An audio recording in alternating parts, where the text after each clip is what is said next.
Good morning.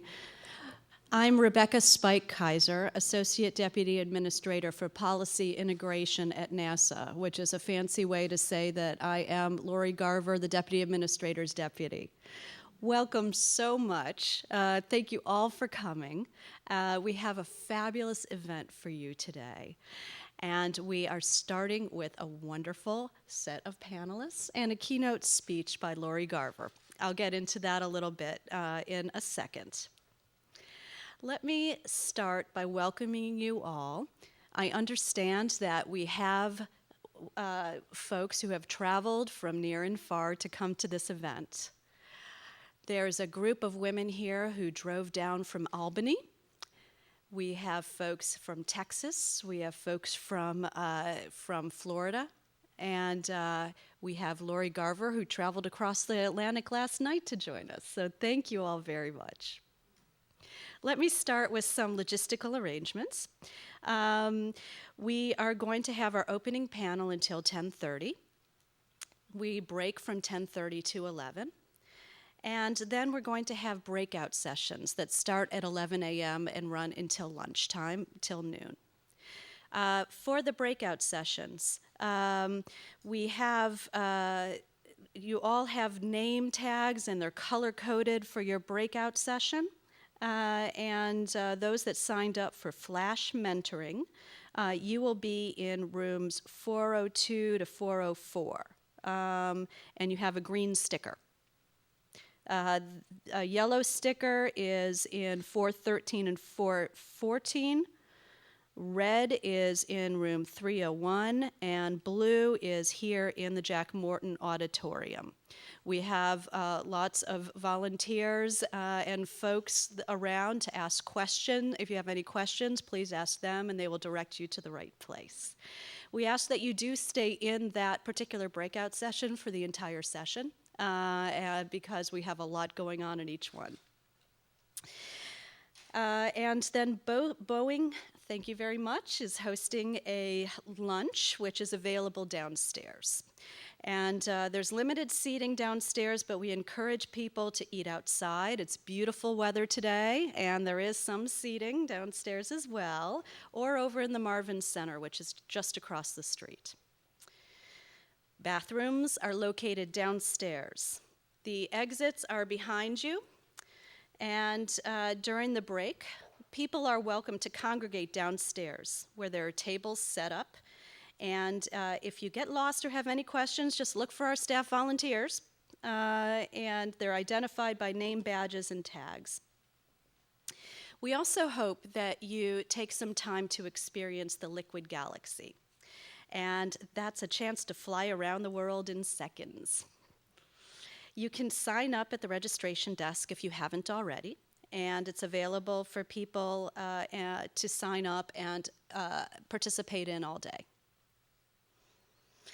So the Liquid Galaxy is something to demonstrate the power of data visualization at NASA. It's really exciting. It's part of our Open Government Initiative. And Tektronix Software and our NASA team recently led a technology demonstration project to construct Google's open source immersive visualizer. And we call it Liquid Galaxy, which is much easier to say than all that. This is a demonstration project that allows you to fly anywhere in the world in seconds using the Google Earth platform. It's way cool. Please try it out. It's downstairs. So now, let me get to our fabulous program. And we're going to start with our keynote speaker, NASA Deputy Administrator Lori Garver. Lori Garver was confirmed by the Senate in July 2009, and she's second in command at NASA. I could say a lot about what Lori does because she does a lot. And she is what I call the policy goddess of NASA. I don't know if that's okay to say, PGN, okay to say as an acronym. Yeah, is that all right? Okay, Policy Goddess of NASA. I like how Jeff Mamber describes Lori. Says she's been underestimated many times, but has maintained a laser-like focus in her determination to effect change in the U.S. space program. that pretty much describes Lori. And that's what Lori has done throughout her career, her long career in space. And I don't know what else I can say besides the fact that she's my personal mentor. She's a fabulous boss. She keeps her sense of humor, and she has a lot of fabulous things to say. So let me turn to Lori Garver. Thank you.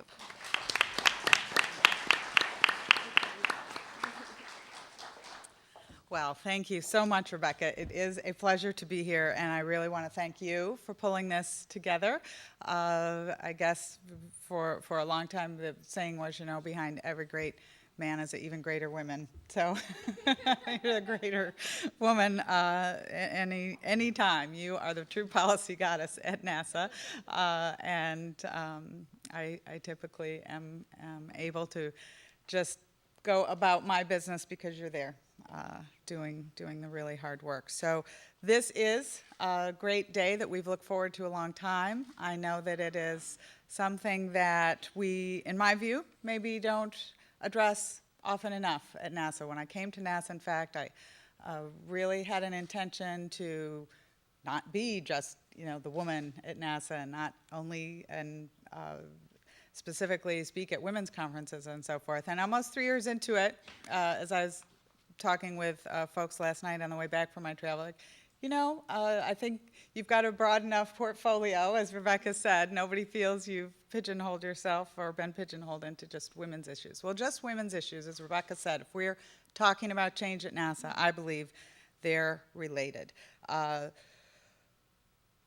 are a number of tough questions in this regard that still go unanswered, and I hope that today we can talk about them. Just the title of the day-long activity itself, Women, Innovation, and Aerospace. I think a lot of people question, what do women even have to do with innovation, and why should those be tied together? Among the most provocative questions, then, are specifically the importance of collaboration and innovation, and are women more likely to be collaborative? Are we unique in that regard? As other government agencies update their own workplace flexibility policies for the 21st century, what are some of the things we're doing today that 50 years from now we shouldn't be doing anymore? And how many of those issues relate to women? How do those of us specifically in the government advance new ideas in a system that is bureaucratic and structured really to protect the status quo? That is something that we want to be able to address this morning. And throughout the day, we're going to highlight and celebrate the strides we've made, while I think acknowledging that we still have a ways to go. There is a natural tension between those two types of views. I know many people, and as I got the research for this speech, wanted me to highlight all of the progress we have made. And that is a great thing to do, and I'm going to spend some time on that. But perhaps we can agree to really try to focus on how we can accelerate that progress we've made for the future. Right off the bat, 25 years ago, when I was just entering the field, it would have been harder to even convene so many women, and certainly such a panel of accomplished women in our field. And we can be proud of the fact that NASA is the largest employer of women in STEM fields, with over 6,000 women who hold jobs at NASA of our 18,000 person workforce. Well, as Rebecca noted, I was overseas till last night, but you would maybe take from that I was in Europe, across the Atlantic. I was only 2 hours into the Atlantic in Bermuda. I signed an agreement for a tracking station in Bermuda. It was something that we need for the Antares vehicle, fly out of Wallops. It's been several years since we've had the tracking station there. It's been a 2-year arranged agreement, a short trip, but it was a very interesting thing to do. The premier of Bermuda is a woman, met with her, sat in Parliament yesterday morning, a significant percentage women. The U.S. consulate is a woman. I spoke at a school where the attendees were the top science award winners. That's how they were selected to come to my presentation, and they were predominantly women. And I couldn't help but think then, when I admit that, as is typical, I would say, the last minute look at the remarks that people had worked on for me were primarily all these strides we had made. And I'm going to go over some of those strides, and then I'm going to see if you felt the way I did as we note them. You know, you can use statistics to say just about anything, right? So over the last decade, we've seen significant increases in several categories. The number of women supervisors at NASA has increased 59%. The number of women aerospace engineers increased 76%. As I read that, it didn't seem to have a lot of meaning to me, right? Yes, we've increased, but what is it? Is it over 50%? Do we have 50% plus leaders at NASA as women or as engineers? 29% of NASA women in the leadership, and only 20% are engineers. 20% of NASA engineers are women. 22% of just NASA AST employees are women. So yes, let's celebrate the strides, but let's acknowledge we have some distance to go. The next thing that I was asked to do was highlight our progress. And so how do we highlight our progress? We talk about all those women who are at NASA making a difference. And the list said the principal investigator of the New Star mission is a woman. The principal investigator of Grail is a woman.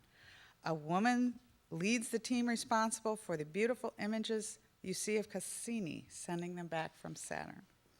Women play key roles in the heliophysics division. Our CFO is a woman, our CIO, our deputy's deputy. And of course, their last one, we've launched 53 women in space. Okay, so again, that is great. That is wonderful. I have tried to do everything possible to, our head of HR is a woman, she's sitting right here, to expand those opportunities. But what percentage? Okay, of NASA's senior management team of 40, we have 6 women. How many center directors? 1 of 9. No mission directorates. We've flown 53 women in space, but how many people have gone into space? How many Americans? 500, so it's 10%. Sometimes we also, in order to feel real good about our progress, like to talk about how bad it used to be, right? So how far we've come. So one of the highlights, so organized for me, was that in 1968 we had Miss NASA beauty contests. They even sent me pictures from the newsletters of the centers with Miss NASA. We don't do that anymore. Good for us, good for us. Most striking was a memo that one of our folks who's here, I won't identify her, came across from 1970. And she sent it out to several of the senior leaders saying, look how far we've come. Just remember how far we've come. The subject of the memo says pantsuits. And it is to all Goddard gals from 1970. It says it, and it's written by a woman. She has been questioned about her reaction to pantsuits in our offices at Goddard. There are many pros and cons on the subject. In fact, it's as loaded as the MIDI versus the Mini. On one side of the coin, I have to face you girls and your desire to be mod. And on the other, the male population who would vote only for minis. There are many factors that should be considered by you gals in how you dress. Professional memo from 1970. And it goes on about the things you should consider, and I'm not going to go into some of them are so inappropriate, like how you look from behind. But I believe you are all aware of proper dress for offices. Pantsuits are becoming acceptable in most places.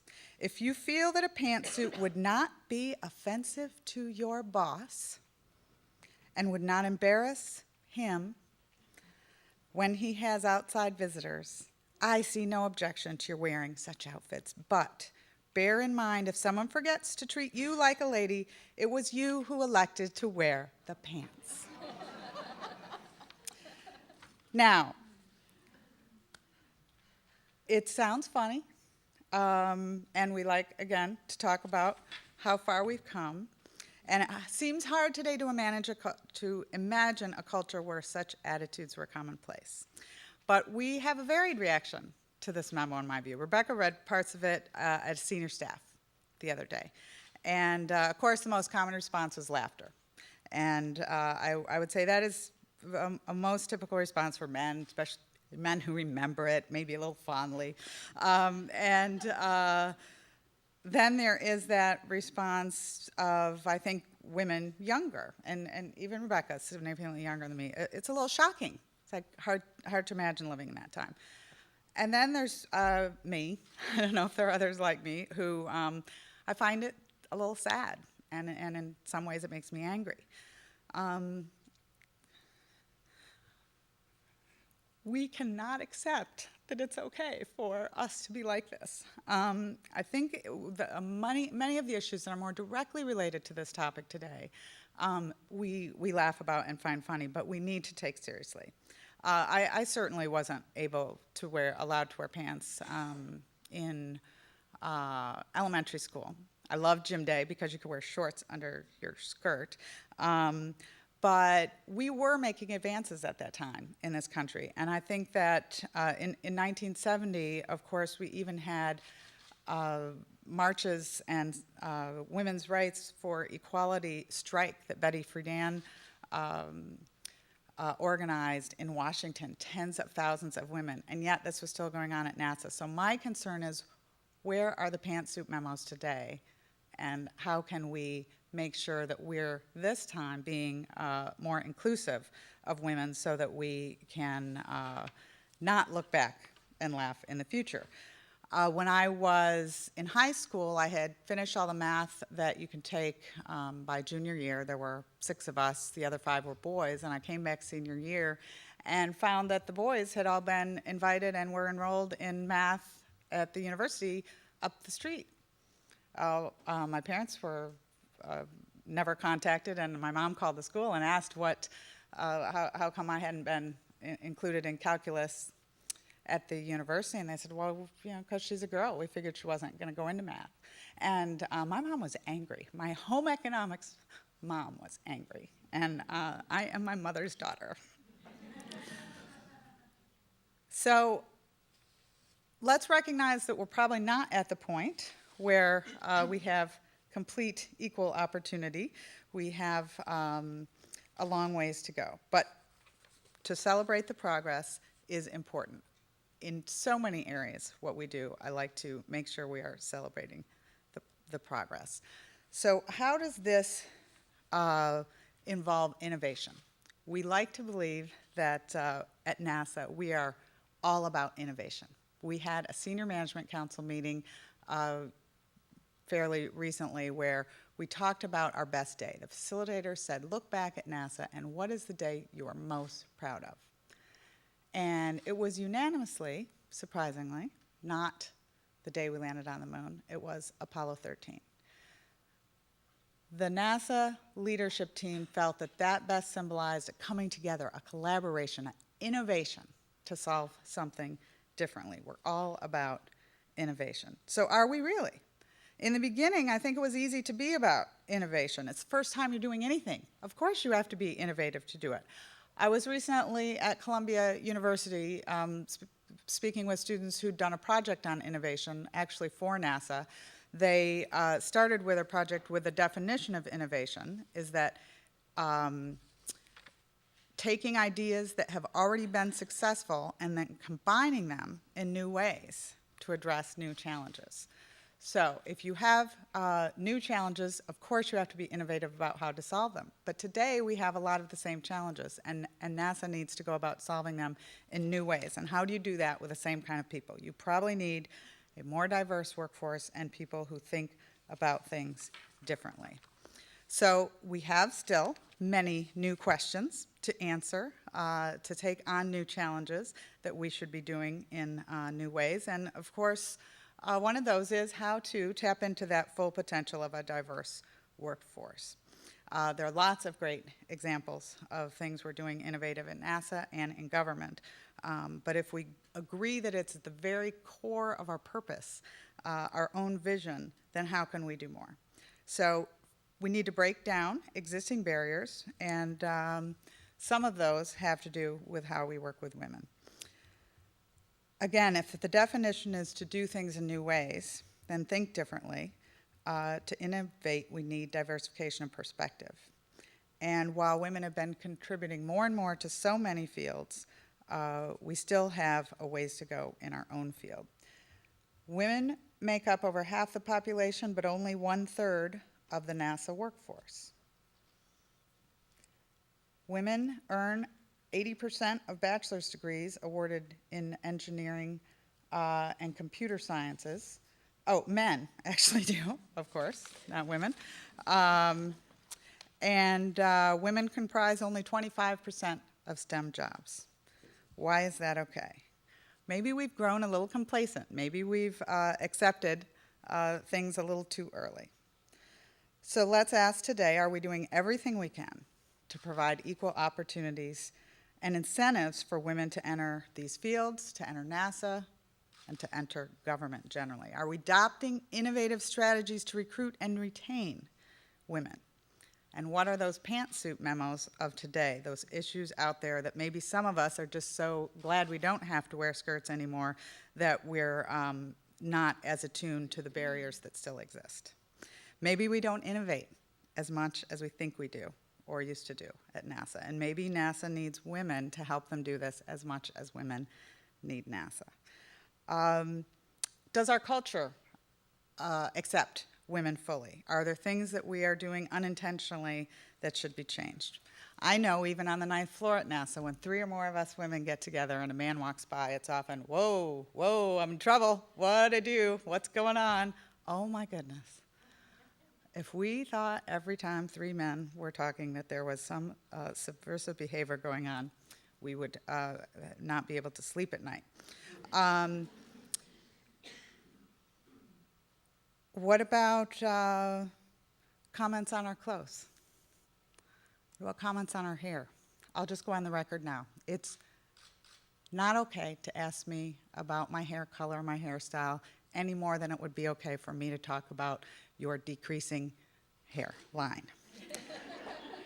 These are small cultural norms that need to change. And the bigger issue to me, though, continues to be whether or not we are accepting of women who have children, make that choice to have a family. Now, I know that this is a tough issue, and not everybody chooses to have children. In fact, many of people my age had to make a choice. So that's what I think is not okay. If you choose not to have children for any reason, and by the way, don't be asking about that either. That's another question we don't want to talk about with you. But those of us who do choose to have a family should not have to choose between that and a career any more than a man would have to choose between the two.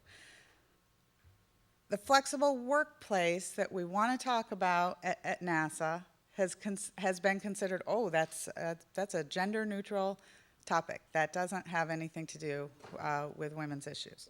Well, I want to live in that world, and I hope that in 50 years when we look back, we do, and that a statement that said flexible workplace policy matters more for women today looks like that pantsuit memo.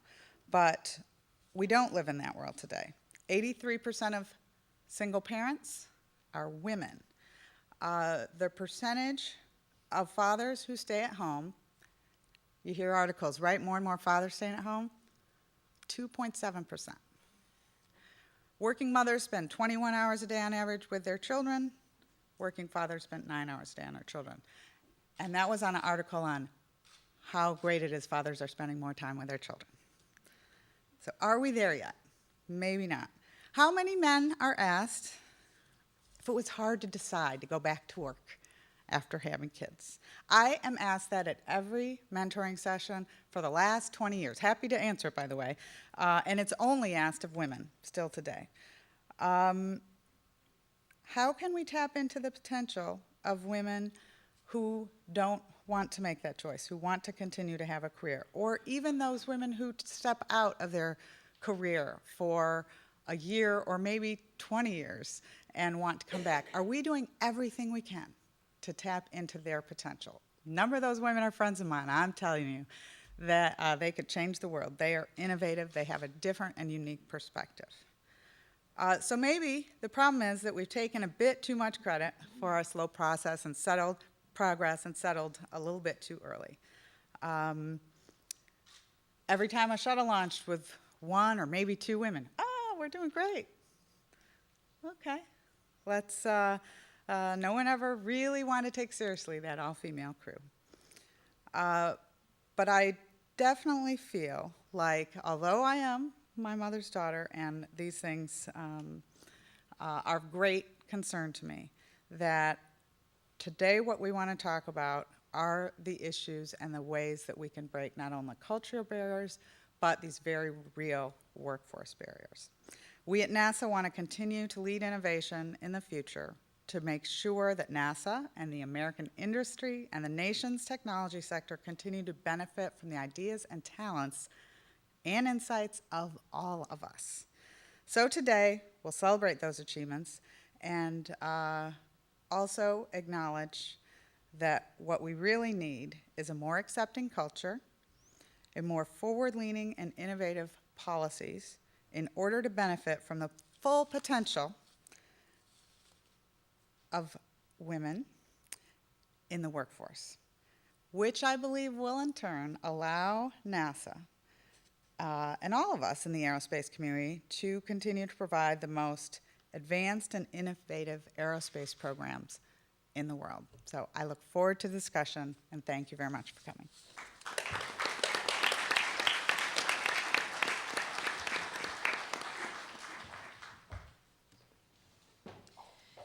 Thank you, Lori. That was incredible, and it raises a lot of questions and issues. I think a very poignant statement, what is going to be our pantsuits memo that we're going to look at 30 years down the line and think, oh, what were they thinking? We now have our wonderful panel where we are going to be talking about these issues regarding women and innovation.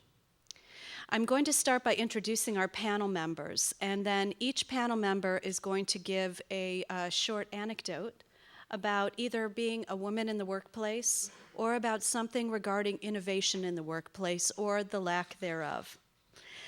We welcome the questions. We want this to be a dialogue. We want this to be a discussion.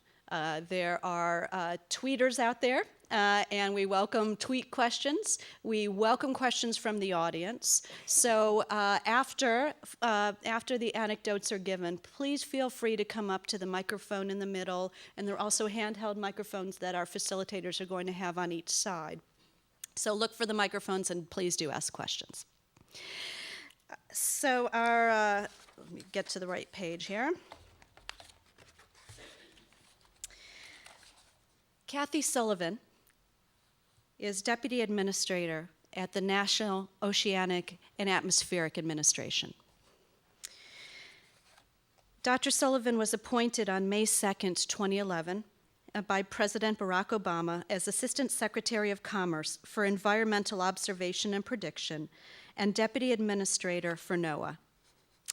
She provides agency-wide direction for satellites, space weather, water, and ocean observations and forecasts to best serve American communities and businesses. And Dr. Sullivan was one of the first 6 women selected to join the NASA Astronaut Corps in 1978 and holds the distinction of being the first American woman to walk in space. Catherine Kitty Didion is Senior Fellow at the National Academy of Engineering. And Dr. Didion's portfolio includes the Diversity of the Engineering Workforce Program, providing leadership to the National Academy of Engineering's efforts to enhance the diversity of the engineering workforce at all levels. In addition to her duties at the National Academy of Engineering, Kitty is the director of the Committee on Women in Science, Engineering, and Medicine, mandated as a focal point on gender across the 3 national academies. And she served as executive director for the Association for Women in Science for 14 years. Marcia Smith is president of SpacePolicyOnline.com and Space and Technology Group, LLC. She's the president I just said that, and the founder and editor of SpacePolicyOnline.com. She spent 31 years on Capitol Hill as a specialist in science and technology policy for the Congressional Research Service. And after that, spent 3 years at the National Academy of Sciences. And Veronica Villalobos is director of the Office of Diversity and Inclusion at the Office of Personnel Management.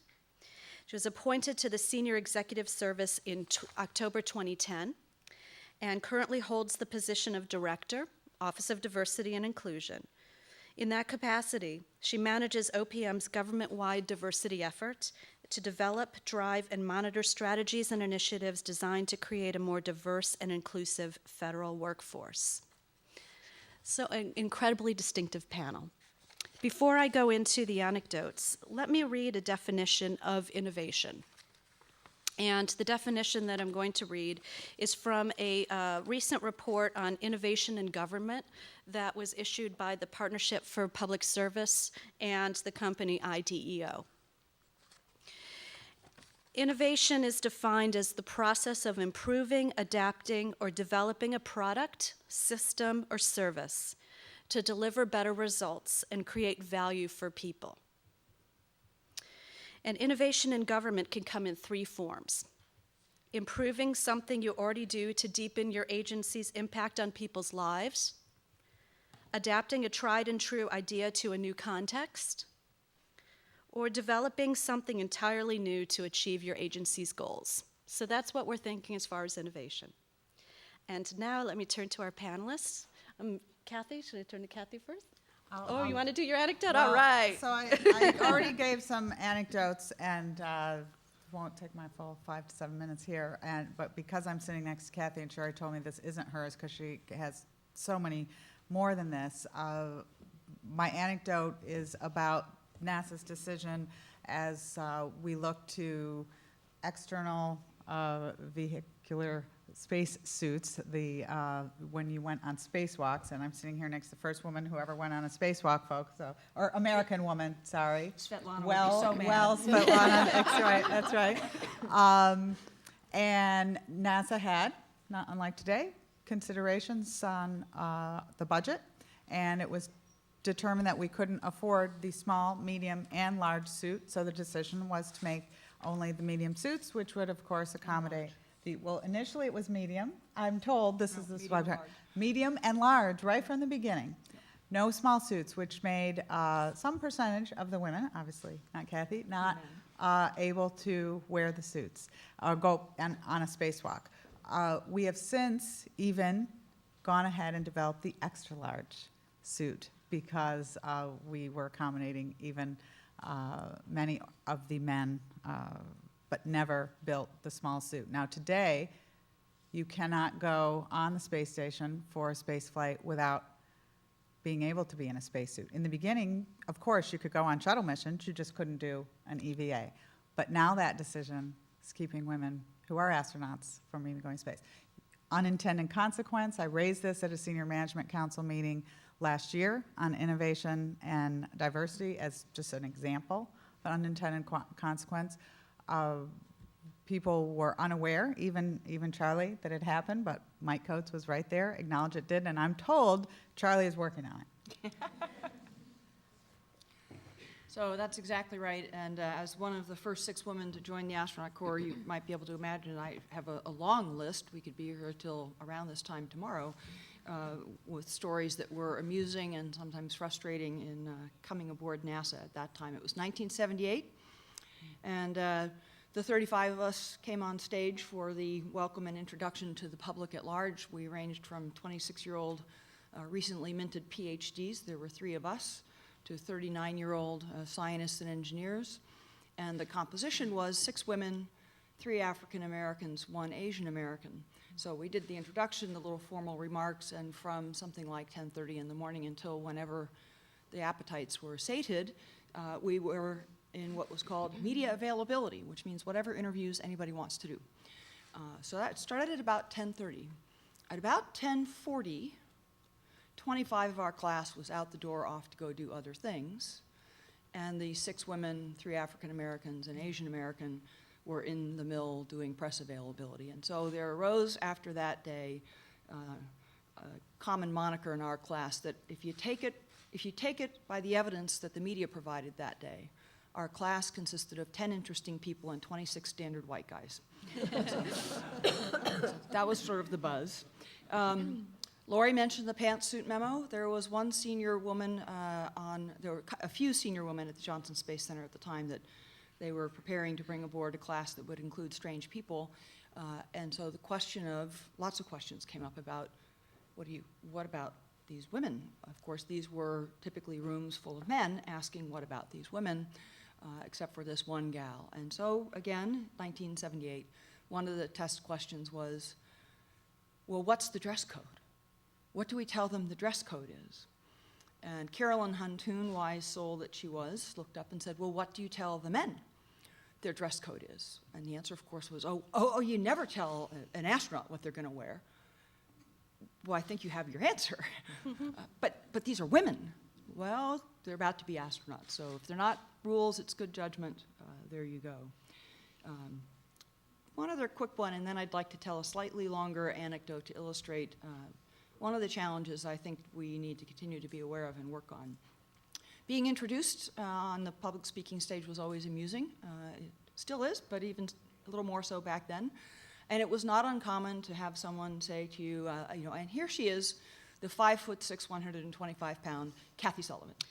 And the best retort, and I have to credit my classmate Sally Ride, who has very fast synapses on this thing. She was introduced in that fashion one time. And came to the podium and said, well, I would like to thank the 160-pound, 6'5", John so-and-so for that wonderful introduction. The little larger story that I certainly learned some things from and carry with me to this day. I was partly suited up walking across the pool deck out where we simulate spacewalks in large water tanks. You retreat to locker rooms, you put on the cooling garment, sort of the long underwear, if you will, that you're going to wear inside the suit. You walk out, your 300-pound spacesuit is bolted to a rack, and you squirm into it and seal all the bits, and you go underwater.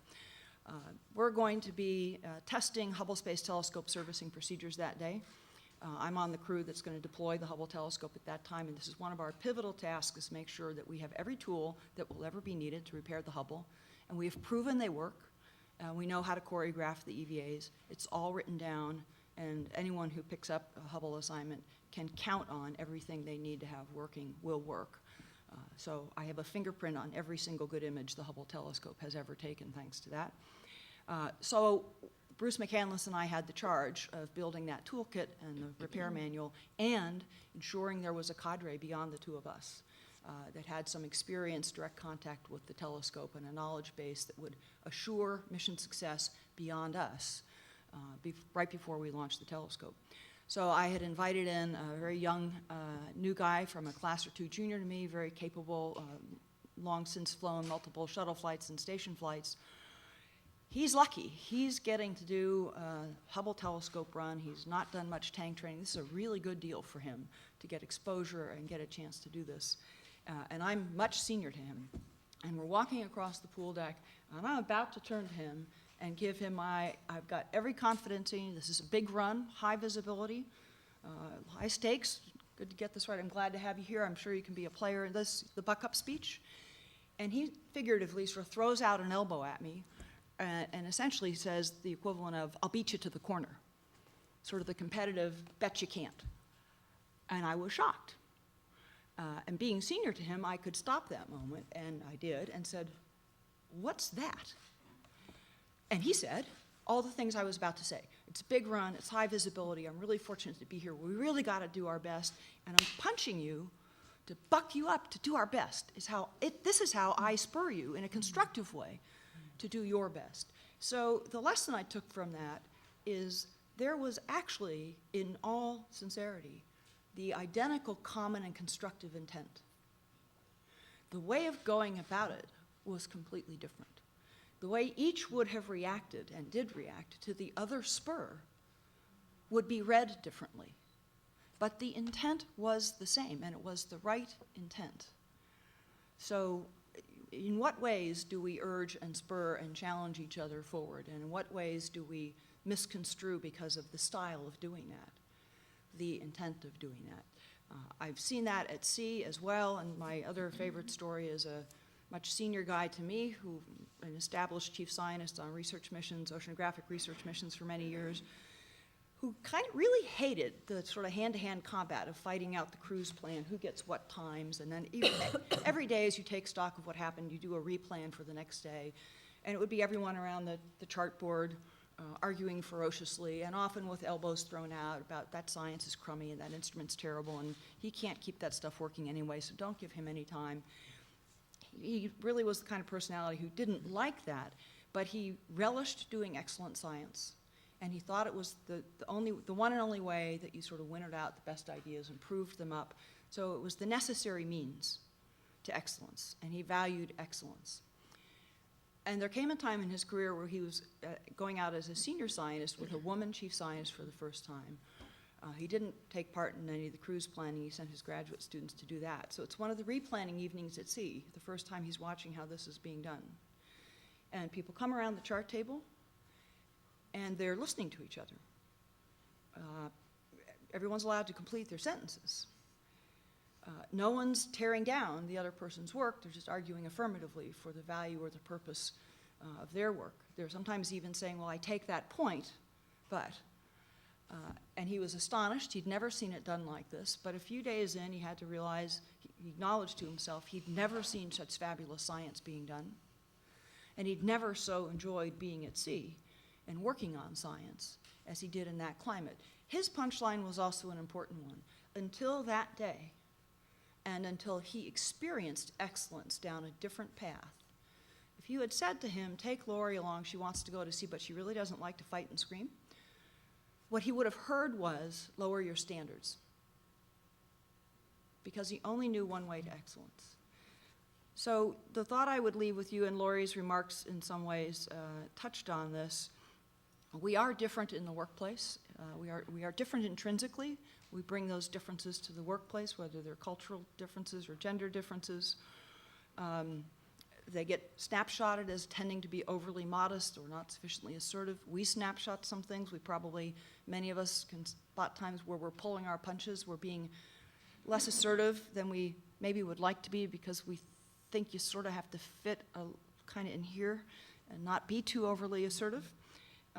Interestingly, that's often true when we should be advocating for ourselves, but watch us be ferocious when we're advocating for a team worker, a teammate, or a coworker. And one could say these are deficiencies in women's approach to leadership. But I would say they are also failures of our organizations and institutions to properly value the very, very positive dimensions of the attributes that we bring to the table, and to find ways to exploit and apply those to delivering the kind of value and purpose, mission accomplishment, innovation that our organizations should be about. So what we've got, in a sense, is an ingrained tendency to define quite narrowly what constitutes talent, what constitutes leadership, and what constitutes the right or effective ways to display those attributes. We have to open that filter. I think we do that partly by our example and our advocacy.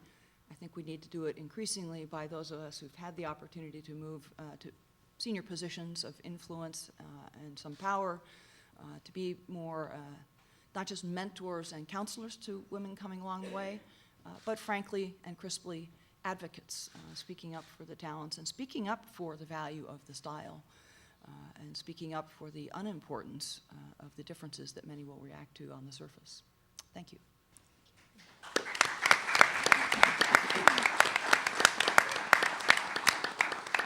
Kitty, please. I knew Kathy was a hard act to follow, but I want to actually build on two things that you said. One, expectations.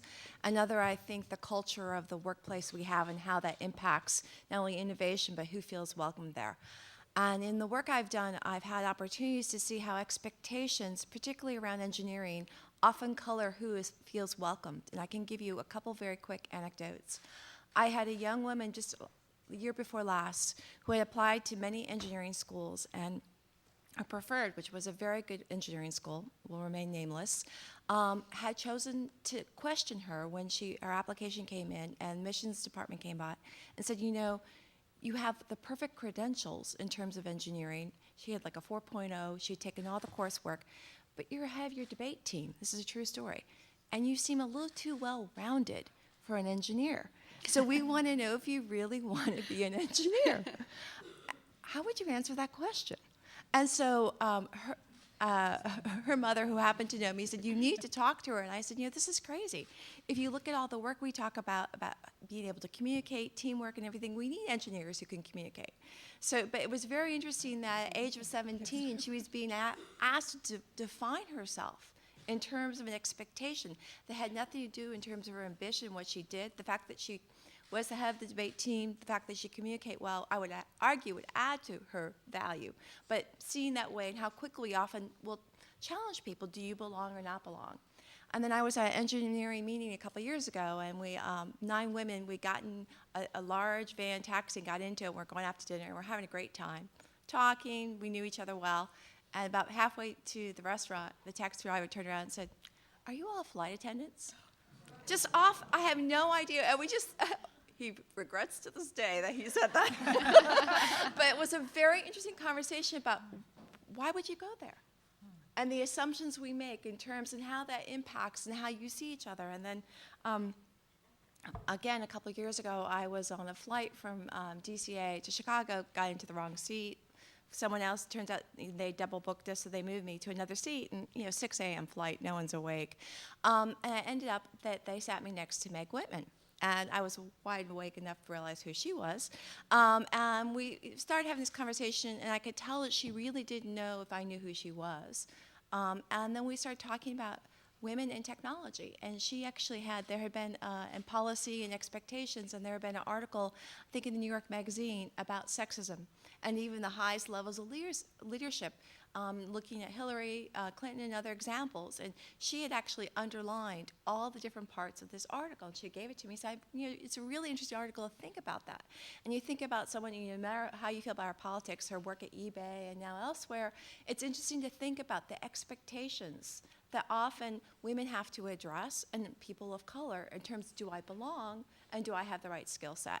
And I want to then just twist that into, there was an engineering dean's meeting last November in Beijing, and on the flight back, I happened to be, it's a long flight too, so poor person probably wished she wasn't seated next to me, but I happened to be head of one of the heads of Asia for Apple, and I see lots of Apple products here. We had this very interesting conversation that Steve Jobs had just recently passed, and we were talking about their whole philosophy at Apple, and he was explaining to me that they really don't believe in multitasking, that you have 3 tasks that you're assigned to, and that's what you do, and you do them well.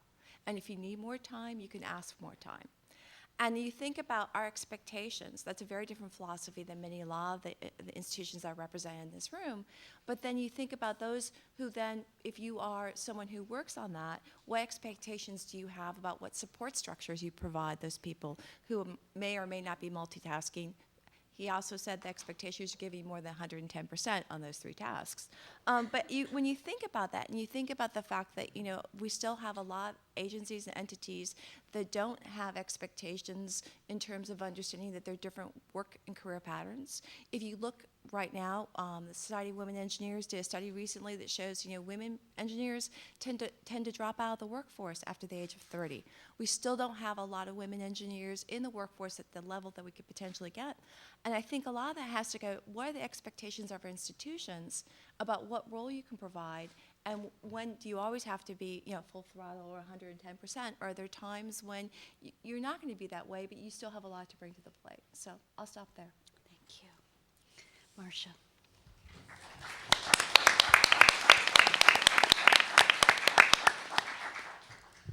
So I am a space policy analyst, and I have been a space policy analyst since the 1970s. So I've seen a lot of innovation and change in many spheres, including information technology, which has really changed how policy analysts do their job.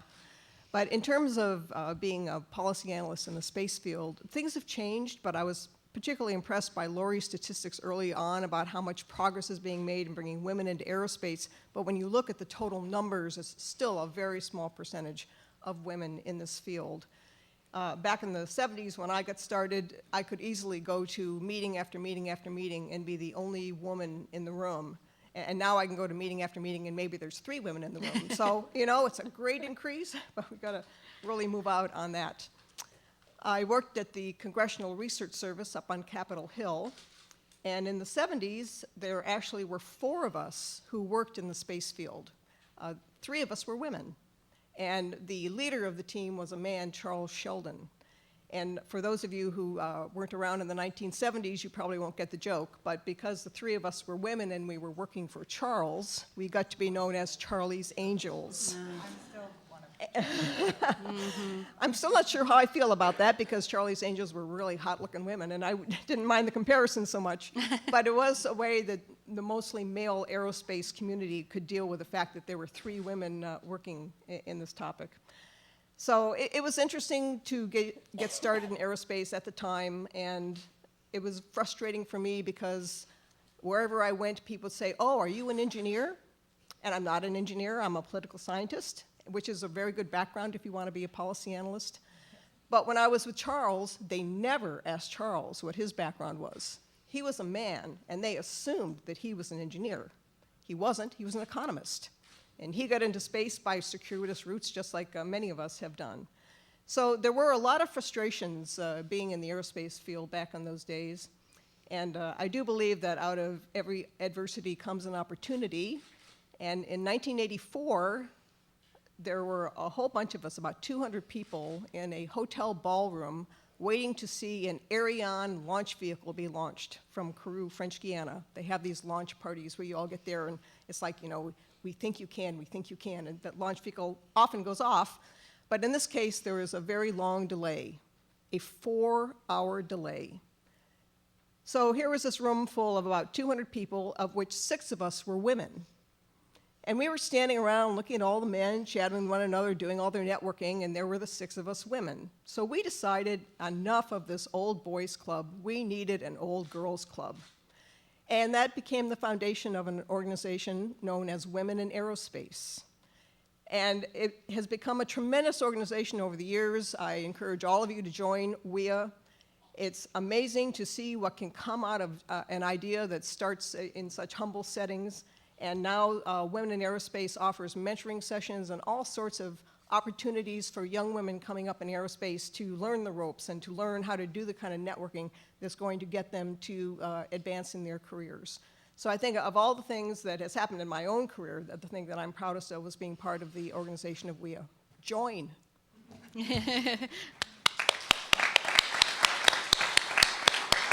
Veronica. Well, good morning. Is my voice coming through? I've been a little ill, and I keep thinking I have to have my voice for Thursday. I think I'm there. You know, I come from a different background. I'm an attorney by trade, worked at the Equal Employment Opportunity Commission. And one thing that I do know is common is as an attorney, it's sometimes assumed that a younger woman will maybe not have as much to say. And when I got this SES position at OPM, the one thing I recognized walking through the door is there was a real questioning of whether I had earned this or whether I had gotten it because of who I knew. And I think that happens in all of our fields. As professional women, we're judged by how we look, what we chose to wear, how we come across to people. I am surprised to find out in my new role that I am both one of the nicest people that people know and also one of the most difficult. I hear that as well. And so whenever a woman decides to assert herself or to disagree with a statement that's been made and to do it strongly, oftentimes we're seen as being difficult. I had an incident recently. I was not in a senior staff meeting, but they were talking about something related to a program that I had been working on. And afterwards, the director of OPM and the chief of staff came to me and said, let's solve this. You know, we're giving it to you. Let us know what we can do to support the effort. And I talked to one of the other office directors, and she says to me, "You're taking it too personally. Why are you taking this personally?" Because I had said we needed an advocate there at that meeting to make sure that this issue wasn't turned on its head. And I said to her, this isn't about what's personal. This is about making sure that this program is run correctly. And oftentimes, I think we need to feel comfortable being in the workplace and collaborating when we want to, but also being difficult when we need to. And those are things that I think we're still struggling with as women in the workplace because of expectations, because of stereotypes. You know, I'm reminded of, there was one case, and for some reason it's leaving my memory right now, but the whole case was based on the fact that she was called a bitch because she was so assertive in the workplace. They didn't want to promote her because they said she was too much like a man. And it was about stereotyping and our expectations about how we engage in the workplace. And I think those are issues that cut across. And then when you add elements of other diversity as well, what are our educational backgrounds? Where did we go to school? Are some places considered better?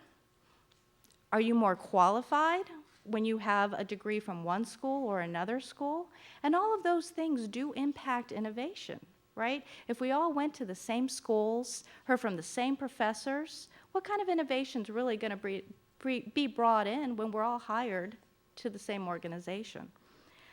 When I was an intern at the White House, I was asked to stay after I'd gotten a fellowship from the Congressional Hispanic Caucus, and they said, is there any way you could stay on as an intern here and do the fellowship?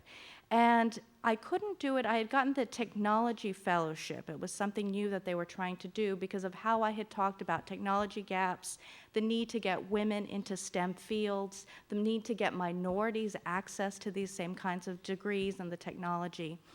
Not that I had that kind of background. I, too, had a political science background.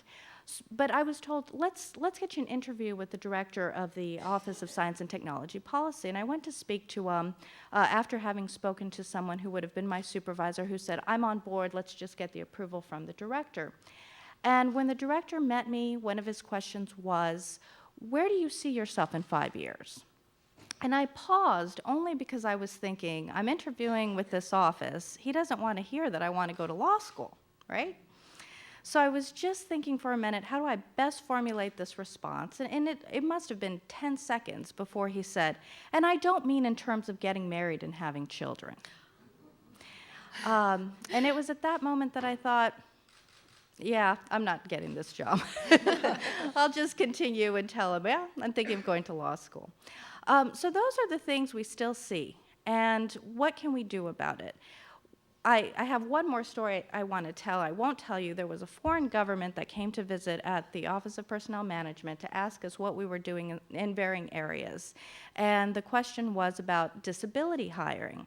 And I said, you know, we're also running this extensive diversity and inclusion program. We have an executive order. Would you like for us to share some information there? And they said, oh, no, we don't need to hear about that. We're all set. We don't have any diversity issues. I said, really? So you have women are represented at 50% in your workforce? And they said, oh, well, no. And I said, and your senior executives or the equivalent, what's the participation rate there? And they said, well, we're almost at parity. We're at about 30%.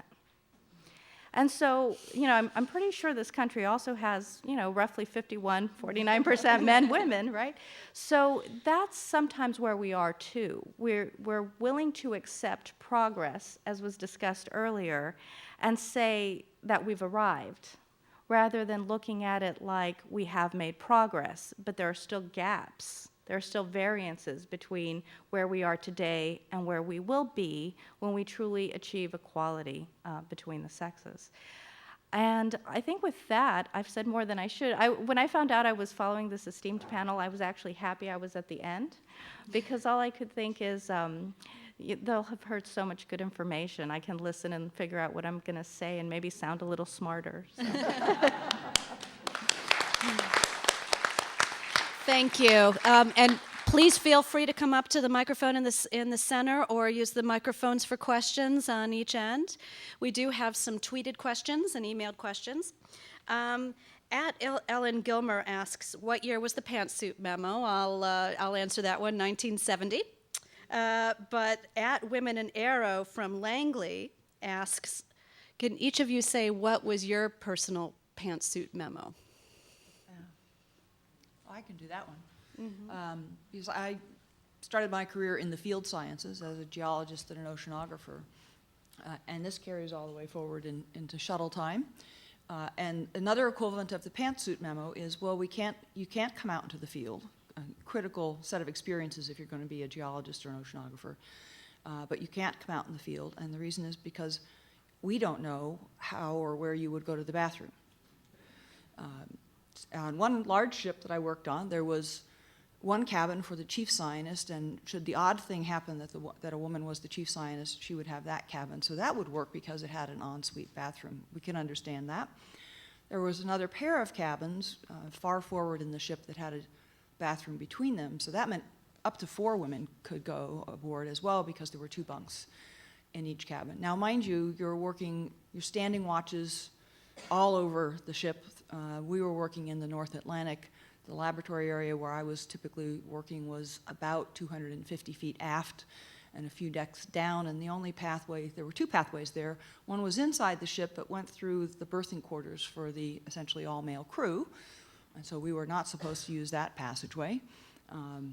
Actually, the scientists were not supposed to use that passageway at all because the crew was sleeping at odd times, and that left outside on open decks.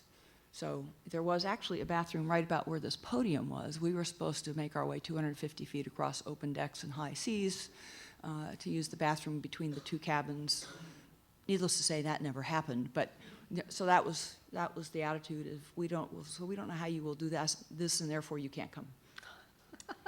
Wow. I would say 2 quick things. My first job, my freshman year out of college, was working in the U.S. Capitol. And I was at a women's college, Mahalia College, and I came in, had a wonderful experience, but the poker tables would come out on Friday. And it was a very different orientation in terms of expectation. There were actually a few senators at that time, including Berta, West Virginia, who at that time, or had maybe recently stopped requiring women to wear skirts in their office, and this is in the mid-late 70s. And then fast forward to a couple years ago, I happened to be at the meeting of the infamous Harvard president at the time in Cambridge, where he did state that women really don't want to work 80 hours a week, and that there were reasons that having to do with biological and other reasons why women weren't in science and engineering. It was very interesting because there were about 30 of us in that room, and you just kind of looked around the table, and I think we're all going, not obviously, did you hear that? Did we do it? And it was one of these things where you just think, okay, can people really still believe that in positions of power? Thank you. Well, I didn't get a pantsuit memo, but I did get the pantsuit lecture when I was at the Congressional Research Service my first year. So it was the mid-1970s, and pantsuits were just becoming popular. And it was a woman who came and spoke to me in very stern terms, telling me that it was inappropriate to wear pantsuits. And I confess I did not heed her advice. She was a very nice woman. She was one of the senior women in the division. And she was, much older than me, and she did not feel it was, I don't think any of the men there were complaining about it, but she as a woman was affronted that I would be wearing pantsuits to the office. I did not heed her advice. I continued to wear pantsuits, but I must confess I remember that conversation to this day. And I have to say, the lady who issued the pantsuit memo at Goddard did send a woman who was the head of procurement at Goddard, who recently retired in the 1970s, sent this lady home because her shirt was a bit too short and showed a bit of her belly button. So she was sent home from work. Veronica. Yeah, I was just going to add, I was at a job interview in the late 1990s, and the gentleman said to me, I don't really see why they sent your resume forward. I know we're trying to do more on diversity, so that might have something to do with it. And it was a heavily male-dominated agency, I'll say that. And I thought, maybe not somewhere I want to work at this time. Thank you. And I feel like I gave several of my anecdotes, the most meaningful one being that in high school I didn't take calculus and the boys did because the high school math teachers just didn't believe I would ever want to. So my anecdote will be on the other side. They're all Facebook friends of mine now, all those 5 boys who took calculus. And you're like, seriously? The deputy administrator of NASA, you didn't even take calculus. Any So questions? sometimes that determination Yes. will just, you can overcome it. That's right. Any questions from the audience? While you're coming up to the mic or raising your hand, we have an emailed question from a 19-year-old college student here in DC. And wanting to know the panel's thoughts on why there are still careers that seem to be majority women, like nursing and that kind of thing. Do we see those kinds of things fading away or changing in the future? There are a lot more men going into nursing. I mean, it's actually quite interesting. If you look at the sex-segregated careers, there's a lot of changes happening, and I can't tell you the exact statistics, but there is a tremendous more growth now of men going into nursing, particularly from some of the jobs that are no longer being from the Rust Belt and other states where they don't have that opportunities for that type of employment. But what's interesting, if you look actually in engineering, there's certain fields of engineering where women are more well represented, like chemical or biomedical, and mechanical and electrical still have the smallest number of women engineers, and like aerospace. In terms of teaching, you again get huge differences in terms of what's being taught and what level. While women are the majority of the teachers, you will still see certain fields where you tend to get more male teachers than female teachers. So there still is some differences, but I think those things are changing. We still haven't really been able to get up much more above 20% overall in terms of undergraduate degrees in engineering for women. And I would just put a little complimentary note in the corporate sector. The class of 2013 at Harvard Business School at Wharton are projected to be 45% female and have been for a while. So the pipeline, one could argue, is decently filled. It's not 50, but that's a respectable number. From in 2007, 44% of the MBAs awarded went to women. That's up 75% over 10 years ago. Again, off of small numbers to start with, but a rate of change. But that's not translating, that still is not translating into comparable progress in the workforce. So at the Fortune 500 company level, 3% of CEOs are female, and if you broaden that out and look at the so-called C-suite executives and boards of directors, it's less than 15% of the executives and board members at top companies, according to the research group Catalyst. So I think to many of the points that were made during our anecdotes, there is the challenge of attracting students to different fields to study and getting enough who persist and get through and call it, developing your skills in something in which you can build a career or a profession is sort of deliberately a big mountain. It is a growth chance. It's not meant to be an easy walk through on a sunny day through a park. It does challenge you. It does require discipline and persistence. But we're doing better in many fields on the pipeline, notable exceptions in physics and engineering. It's still not translating into institutions to the degree that it should. So in my view, we have another topic none of us have addressed. I'd be interested if people agree. Typically, women's fields, nursing, teaching, you can imagine teaching with its schedule, has a natural draw. I have felt, as we try to not only address cultural barriers, glass ceiling barriers, as we do better with the pipeline and so forth, we have to address within engineering, and that was such an interesting categorization with engineering and what we go into. It seems to me that women tend to be, of course, there are always all exceptions to all these things, very interested in doing something that makes a difference. Absolutely. They want to see, I know I've felt this way about the value of space. What I like about space tends to be very different than what a lot of people at NASA and engineers like about it. They want to build a big rocket. I want to make the world a better place. And that rocket gets things into space that helps make the world a better place, and I am committed to it. But we haven't done a good job explaining how the engineer makes that happen. And nursing is something that right out of the blocks, boy, you are making a difference. I'm sure you go home every day while exhausted feeling like you probably made a difference. And I think we could do maybe more in helping to communicate the value of what we do in aerospace to encourage women to see, and in engineering beyond just aerospace, what a difference engineers make and how much of a contribution they make to a better world. Absolutely. I think we have a question from the audience over there. Oh, she was at a mic, too. Over there, and then we'll get to the mic. Hello, everyone. My name is Naya Williams, and I'm an 8th grader from Howard University Middle School. And I know that all of you have had to prove yourself worthy to be in the fields that you are in and have been in to everyone around you. So I wanted to know, who is that ultimate cheerleader who was there for you no matter what?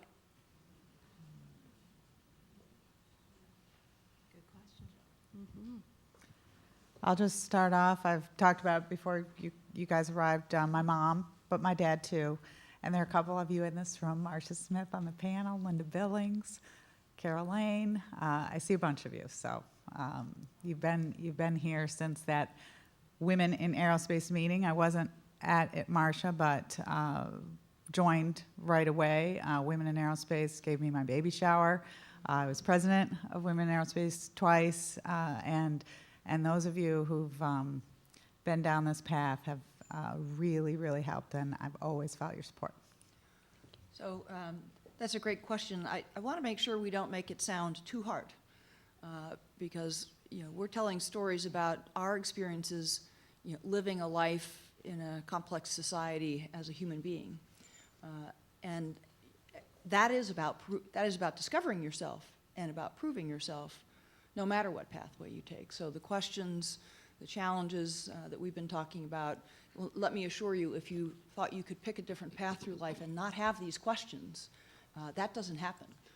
Wherever you are on a road of life, you're going to find questions like this that you are challenged to grow through. So don't make more of the challenges that we're talking about than is worth making of them. I would echo what Lori said. Your parents can make a big difference, and if you do have an interest, if you're a girl that does have an interest and an ability in science and technology, I think how your father looks at you plays a very big role. My dad was an aerospace engineer. My mother never worked outside the home. I've got strong bits of both of them, so I probably would have flunked that too narrow a person test to be an engineer. But I felt very clearly from a very young age that anything I was interested in, it was legitimate for me to be interested in it. It was legitimate for me to want to explore how far my curiosity and how far my skill might take me. My challenge and my obligation was to try hard and assess myself well. You're going to be good at some things and not at others, and be honest with yourself about when did you find a strength and when did you just find a bit of a weakness. That's important to know yourself, but no one got to edit. No one was entitled to edit in advance what I was allowed to be interested in. And that was so ingrained in me through our household that I like to say that I got a long ways down the road on ignorance is bliss. It never occurred to me. It absolutely never occurred to me that if someone walked up to me and said, you can't be a geologist basically because I've never seen anyone who looks like you be one, it never occurred to me that that was a relevant statement. I can try. And I'll show you what I can do, and my works will speak for themselves, and I would just plow on, quite unwitting and sort of ignoring it. So it's not a bad technique. Thank you, Kathy. We'll move on to the next question in the interest of time. In the middle, Mike. Yes. So we talked a bit about the memos that we received, and I'm also curious about the memos that we send. And for me, I spent most of my 20s living my life waiting for people to approve of my ideas, to give me permission to do my ideas, to say that this is good enough, go ahead and do it. And then in the last few years, I realized, no, that's not how it should work. I should take the first step and I should lead. And so in the last few months, I, with 4 friends, incorporated a company to use drones to deliver healthcare goods, and incorporating a startup to do open source collaboration of space technology, where we can build the smaller spacesuit probably for really cheap. And all of this is new to me. It's scary. I realized that a lot of men don't have these doubts. Am I good enough? Do I have the skills to do this? They just do it. So I just did it. And so I'm wondering, for you, what was the moment of empowerment when you took yourself out of a position of waiting for others to approve and say you're good enough, and just did, and hopefully found people that you began to lead? Because I feel like that's where we're really going to change things. When we're heads of our own companies, we can set the rules about work-life balance or clothing. That's when things change. And so it's a question about entrepreneurship and leadership in that moment of empowerment. Thank you. Veronica, do you want to start with that one? Sure. So they've done a lot of study, neuroscience-wise, to find some stereotypes, as I like to call them. There is a tendency, based on what we've learned through childhood, where men will instantly think, let's go for it, what can I do? There's no sense of editing oneself, and they find that women do tend to edit themselves. When they study why we do it, they're not completely sure. They think it might have something to do with the way our circuitry was being developed as we were getting older and as children. But we do tend to seek that outside voice telling us we can move forward.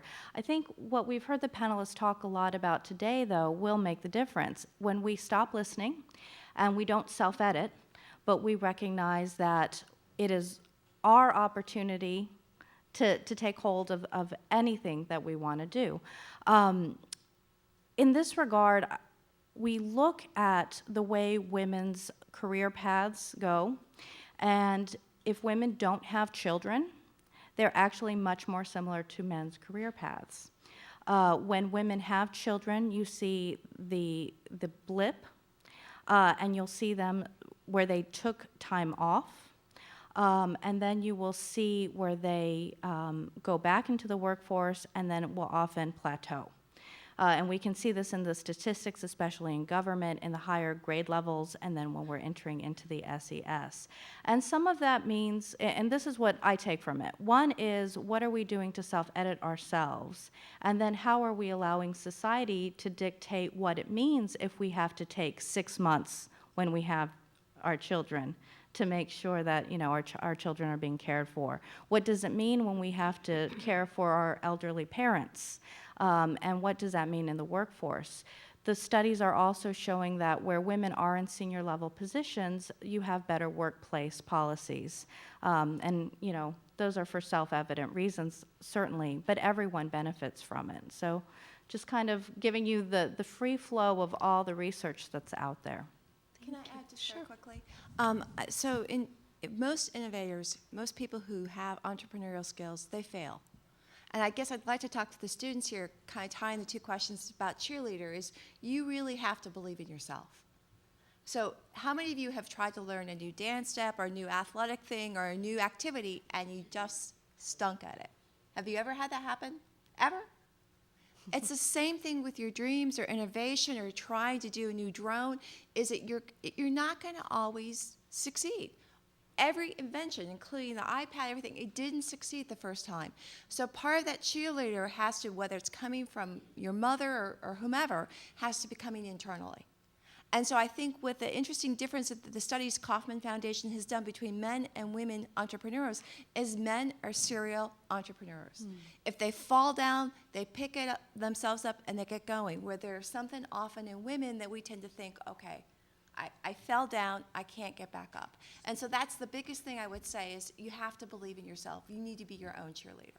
And can I just add, sorry, that you asked, when did you feel it? And I just have to answer, I still try every day. Yep. You try every day. In this job, an early address to senior leaders at NASA, 500 of them, our whole SES forum, I talked about how I knew I didn't look like most of them. I didn't have the same background as them. I didn't think like them. But I did think and look like a majority of the voting public who pay us, like the people who are making decisions. And our head of communications after that, who was a man, said, I never want to hear you say that. You are the deputy administrator of NASA. You should not have to be justifying you looking at me. I work on it every day. I sit in meetings with primarily men and don't say things they might think that I speak every time that I think about it, but I don't. And I am well aware that they are keeping track of whether or not I am going to make a point on that. And I feel like you never get, at least I have never gotten to a plateau where I've decided it's okay. And I continue to have to work on it. Thank you. And if I could just add one thing, I also am still working on that empowerment thing. And I spent 31 years in one job. It was a great job. I loved it. Then I went over to the National Academy of Sciences. I was there for 3 years. I loved it. It was a great place to work. But what I had really wanted to do was to be this entrepreneur who set up an objective, nonpartisan website about space policy. Websites don't make a lot of money, but you need to make some money from it. And so I've been working on it now for 3 years, and the portion of it that might actually earn money, I'm still waiting on it because I'm doing all this self-checking. Well, is it perfect yet? Is it perfect yet? My boyfriend of 18 years spent his life in the private sector. He is an entrepreneur, and he is frustrated out of his mind because I don't just do it. So I can see every single day the difference between the way he thinks of entrepreneurship and the way I think of entrepreneurship, and I do agree I need to get off the dime. Thank you. And we had a question over here. Is it on? Yes. Hi, I'm Daphne. I'm a young professional at NASA. I didn't know that women were only 1/3% of the workforce, so I think I'm going to walk down the halls high-fiving every woman I pass. But my question is about the boys' club. I mean, how do you deal with it? Do you approach the group? Do I need to learn football stats? Because, I mean, I feel like wherever I go, there's always going to be kind of that boys' club. I mean, it's social, but it's also professional in nature as well. I mean, I just wonder what your experiences are with that kind of situation. I've got 2 sons that help a lot. We talk about football in the boys club a lot at NASA. We have fan day. I wear my jersey. So probably it's just a coping mechanism to be able to have some common ground to get along. In my community, an email went out that our local pool was going to have a golf outing, and I was excited and signed up and scrolled down to the bottom and said, oh, we'll meet the wives and children at the pool afterwards. Females weren't even invited today. I replied to all. What do you think this is, Burning Tree? This is a community pool down the road. We will not be having this. They didn't change their policy. Women were not able to play golf on this tournament. And the next year, I so embarrassed them because when they came back to the pool, I handed out curlers and trays of food, and the young girls and none of my friends' moms really wanted to be this mean. Oh, when the boys came off the golf course, let's help feed them, and we'll help them. I try to use humor, a little bit of snarkiness there, and the next year I got invited. I made sure to play with one of my doctor friends so we could be competitive, and we have played every year. This was in the year that Martha Burke, the president of NOW, had tried to open the Open to Annika Sorensen, and we all had visors with Martha Burke's picture on them, and now we're the Lady Burkes, and we play every year, and I'm so thrilled because we're not the only female foursome. We've got some younger folks in the neighborhood who will play. So you work whatever you can, from trying to be a part of it to just sometimes I can't help it, but be a little snarky. Mm-hmm. But don't ignore it. Yes, one more comment, and then we have 3 questions here. These will be our last 3 because of time, but yes. Sure. You know, one thing I wanted to add is we do have this government-wide plan to increase diversity and inclusion in the workplace, right? And inclusion is about making connections that don't usually exist. One of the ways you can do that is affinity groups. And what the studies have found is that affinity groups for women do better than almost any others, and that you actually do see women rising through the ranks because of those affinity groups. There's also employee resource groups where people get to work together across different interests. Important because it's going to be men and women from different areas in an organization that get to share similarities. And when you can form those similarities and find those similarities, you're able to to come up through it together. And finally, mentoring. Whenever you can find those formalized or informal opportunities, that's a really important way of establishing those connections. Thank you. Question in the middle. Hi, my name is Malette Messman. I just finished my PhD in bioengineering. So I'm in one of the engineering fields where women aren't as underrepresented as some of the others. And so it's been really inspiring today to hear some of your stories and just the nature of when you guys entered your professional fields. You faced so many overt challenges that I feel like the younger generation doesn't always experience, but they're still there. The challenges are there, they're just not the pantsuit memo necessarily. And so I guess my question is, I was involved in a graduate organization for women in science and engineering at my graduate school, and I was really shocked at how few students actually came out, how few women. It was a handful of people that came to a lot of events, but a lot of women didn't necessarily care about these issues or care about joining together. And so I guess I wanted to know your comments about how to challenge maybe the younger generation to have the same interest in helping women not really settle for progress, but to really strive for equality. Let's see. Kitty, do you want to start? Sure. So I think that one of the issues we have to acknowledge is our experiences are our experiences, and that the experiences that those of you who are now in school or in university might be very different. But I think there is a very interesting website called the Implicit Bias Test. And I can be glad to share with you the website. And what it shows is that we all have assumptions about people. And I think what you'll find is that there may not be as many assumptions while you're at school in terms of what you can or cannot do. But when you start going into workplaces, they have different cultures.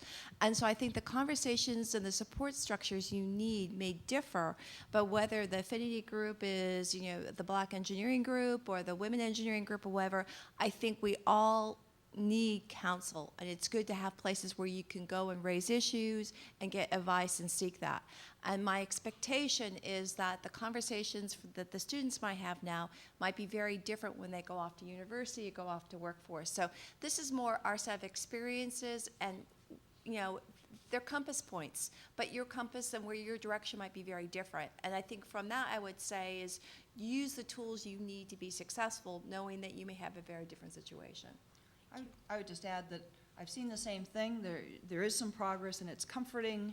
And so the signals of what the mountain is like, what mountain needs to be climbed, and where the blockades are, the signals are more subtle. They're harder to detect. They were very clear when we came along. And I think that does relax young women to some degree through their school years. I hope they join together and wake up and start challenging the current memos and barriers when they do get into the workplace and make the progress they deserve. It's really the major point behind this day. And this, as Rebecca led it over the last few months and she reported on senior management, we're well aware how it's viewed by men. Why, well, a little tired of hearing about it, I'm sure. It's okay. It's okay. We can keep doing it, and you guys just being here makes me glad that we invested in the time in doing it. I think women as leaders, I know you all have taken it on as a real responsibility to know that you are a leader and you are a woman, and that's okay. And it's okay to focus on both of those identities and encourage other women to also be okay with that and honestly not have to be men.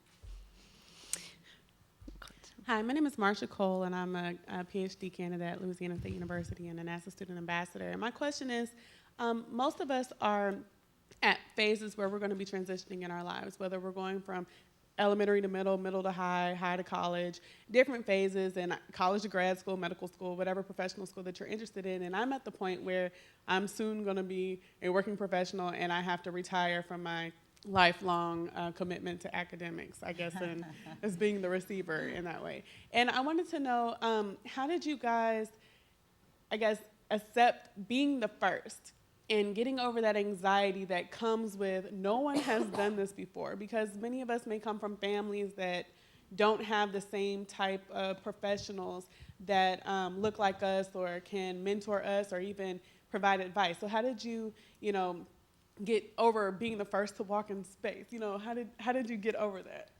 So I had found along the way, there were no role models who looked like me in the things that I was interested in. And I somehow very happily and helpfully never felt that mattered. That you know, I can't learn about courage from some man that did something. I can't learn about integrity from an African American leader who turned a country around in South Africa. I can't learn a lesson from Nelson Mandela because he doesn't look like me. I mean, it's nonsense. So there were all around me, I felt, people I could learn from. And there are things to learn on the emulate this, try to be as strong or good or smart as that. And there are don't ever do it this way lessons. And those lessons they are all around you. So yes, I do have the distinction of being the first American woman in space. I can't tell you anything about what it means to be first because it was my first spacewalk. I could have been the 7,000th woman to do a spacewalk. And there's nothing about how I prepared for that task and got myself ready and made sure that I could do what we needed to do out there. There's nothing about that I could imagine doing differently as a function of whether I was first or 31st or 901st. So you might try it that way. You're doing your first things. It actually doesn't matter whether the peanut gallery has seen one before or not. It's your first learning curve. Own it and take it and grow through it. Thank you. Anyone else? All right, let's go to our final question. Hi, my name is Leona Fan Chang. I have a different type of question. It's a little broader. I work with LaRouche Pack. I'm a researcher. And we put out, and the organization I work with put out a program back in the 80s now for a 50-year program to go to colonize Mars. And it was called Woman on Mars. And the idea was to encompass all of the economic activities under a major space program that would challenge all the frontiers and basically not only scientifically but culturally. And the idea was to sort of get man to grow out of its adolescence. And it's at this point now that I'm very worried because there's I've seen all these cuts. Now we've made cuts to cut Constellation. Now there's an explicit attack on anything manned Mars, and so on. I just wonder if you guys have given some thought to this subject as far as our future in space. Oh, I think Lori's given a little bit of thought to this. So, Lori. In my view, there is absolutely no overt or otherwise attack on humans on Mars or in space. In fact, I would argue that our policies have absolutely been structured to advance the time when women and men will live and work in space and expand space exploration outward. The International Space Station being that toehold to the universe and beyond.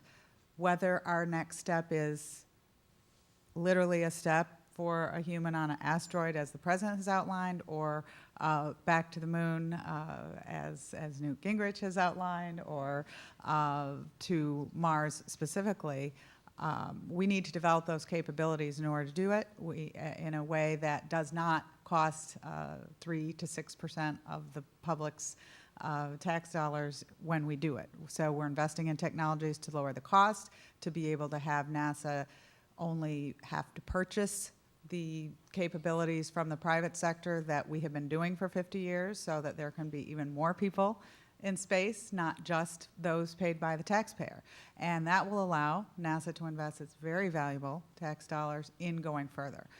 We have the most robust planetary exploration in the world. We have the most robust human exploration program in the world, as well as Mars exploration program in the world. On the very Mars science laboratory that's headed there now, we have experiments that will test radiation, preparing for the time when humans will walk on Mars. But as we talk here about women. I'll close with my anecdote that I absolutely believe that women will go to Mars. I would probably outline that I would agree with Edward Teller, who once said he was asked once whether women should go to space. And he said he thought about it, and he decided only women should go to space. More brains per pound.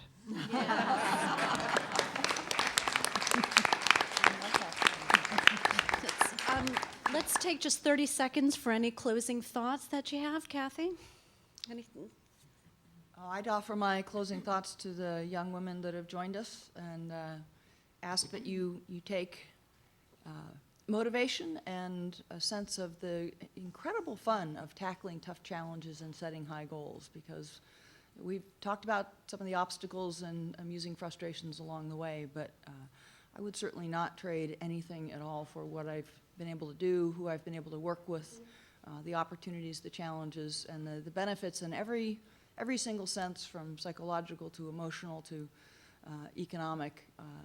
Big challenges are worthwhile, and I'm sure many, many of you are really up to big challenges, and I know we need your talents helping on the big challenges. Thank you. Kitty. Well, I would like to build on that. And so the students, I would say, you have a chance right now to meet someone in the audience or someone on the panel and have an opportunity to follow up by email or have an informational interview and have a conversation. And I think part of it is thinking about what you enjoy, what you're interested in, and taking that time. And my challenge is, meet at least one person during the break that you would like to have another conversation with. And I think that, for us, part of what we need to be doing too is making sure we're engaging with the students in our community and giving them an opportunity to learn from us. And I want to just close on one funny note. Follow your dreams, but sometimes as young children, your dreams are not as well articulated. I can tell this. I think my daughter isn't here, so I can tell the story, and this is a true story.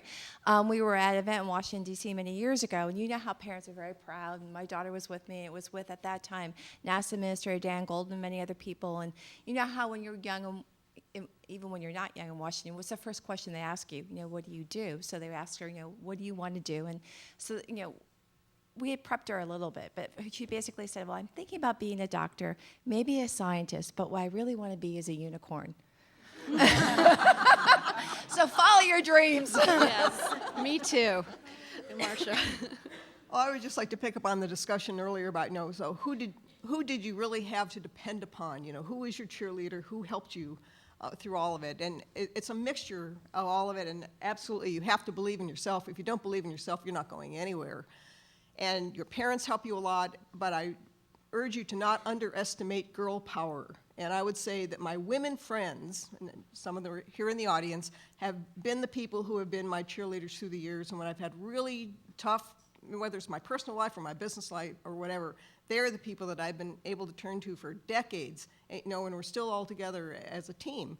And they understand it, they're going through it themselves. You can learn a lot from men, but women understand things differently than men do. So get some really good gal pals and keep them with you through your life. Thanks. Veronica. Okay, and I think what I would just add, it's a reiteration of everything that we've heard today. There's no wrong or right way to do something. There's no path that you have to take. There's no order you have to do life in. And so I think we all need to have the flexibility with ourselves to accept that we don't have to hit certain markers by a certain age. We can always kind of shift our desires, our goals, who we are. And if we can listen to our own voice and not worry as much about what everyone else is thinking and saying, because chances are they're probably not really thinking about you. They're probably thinking about themselves. And I think that's a lesson we all have to remind ourselves every day, no matter how old you are, no matter where you are in your career. And once you do that, it will help you fully maximize your potential in whatever you set your goal to do. Thank you. Lori. Well, all great messages. I resonate with so much as said there. It reminds me of a friend's mother in college. My mom was a stay-at-home mom, home ec major, and was just so happy to be able to have the opportunity to stay home with us. But this was a woman who was a lawyer, and she told me once, you can have it all, just not at the same time. And I've said that throughout my opportunities to mentor women when I was in grad schools, before I had kids and so forth. But so many of you have asked questions that I think, I'm sure everyone on the panel feels as I do. It is just a joy to be able to represent women, and it's a challenge to do it well, and I know that I feel like lots of people have gone before me, but one of the most rewarding aspects of being in my job is being able to do things like this. And as I said in the beginning of my remarks, I came to NASA not wanting to be the woman deputy at NASA. I wasn't the first. Shanna was the first. She did a great job, left a great path. This should not be an issue. It is an issue, as we've talked about today, and it's okay. The very first women's talk I gave was to the Women's Association at the Jet Propulsion Laboratory, and they had asked for a work-life balance talk, and I had more fun working on that talk, did a top 10 list of things that have allowed me to be able to raise children while having a full-time career, and I have continued to hear from those women, and some of those of you who I've been able to promote and hire at NASA. It's one of the real joys of what we get to do. So, as Kathy said, don't let us scare you into thinking it's hard. Sometimes it's a heck of a lot of fun. Thank you. Thank you. Please give a round of applause to our panelists.